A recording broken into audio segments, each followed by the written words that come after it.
Hey guys, welcome to the channel. Today I will show you how to join Discord server without invite.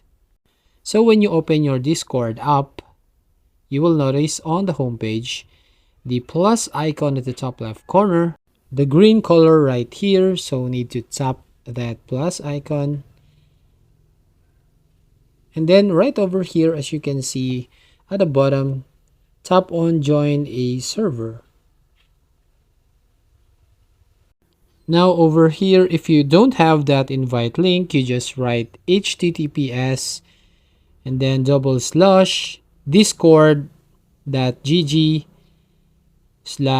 then the keyword. For example, I will put on here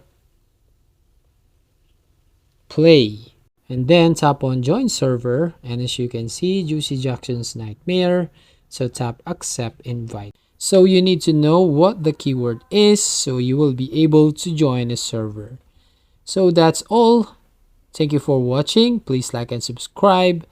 See you on the next video.